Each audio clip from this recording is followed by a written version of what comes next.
आपको बताएं कि दुनिया का मोतबर तरीन जरीदा फॉरेन पॉलिसी भी पाकिस्तान की खारजा पॉलिसी का मोतरफ निकला। ट्रंप की नई खारजा पॉलिसी में पाकिस्तान विनर जबकि भारत वाज़े तौर पर लूजर करार पाया है। ट्रंप के दूसरे दौर में पाकिस्तान ने वाशिंगटन में स्ट्रेटेजिक कमबैक किया। फॉरेन पॉलिसी की रिपोर्ट के मुताबिक वाशिंगटन में पाकिस्तान की वापसी को खामोश मगर फैसला कुन कामयाबी करार दिया गया। पाकिस्तान ने वो हासिल किया जो कई इत्तेहादी भी न कर सके, एतमाद और रसाई। अमरीका के नजदीक पाकिस्तान एक बार फिर काबिल कदर और कारामद शराकतदार बन गया।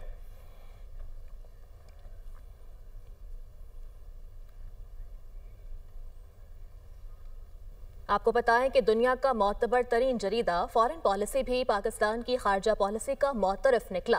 ट्रंप की नई खारजा पॉलिसी में पाकिस्तान विनर जबकि भारत वाज़े तौर पर लूजर करार पाया है। ट्रंप के दूसरे दौर में पाकिस्तान ने वाशिंगटन में स्ट्रेटेजिक कमबैक किया। फॉरेन पॉलिसी की रिपोर्ट के मुताबिक वाशिंगटन में पाकिस्तान की वापसी को खामोश मगर फैसला कुन कामयाबी करार दिया गया। पाकिस्तान ने वो हासिल किया जो कई इत्तेहादी भी न कर सके, एतमाद और रसाई। अमरीका के नजदीक पाकिस्तान एक बार फिर काबिल कदर और कारामद शराकतदार बन गया।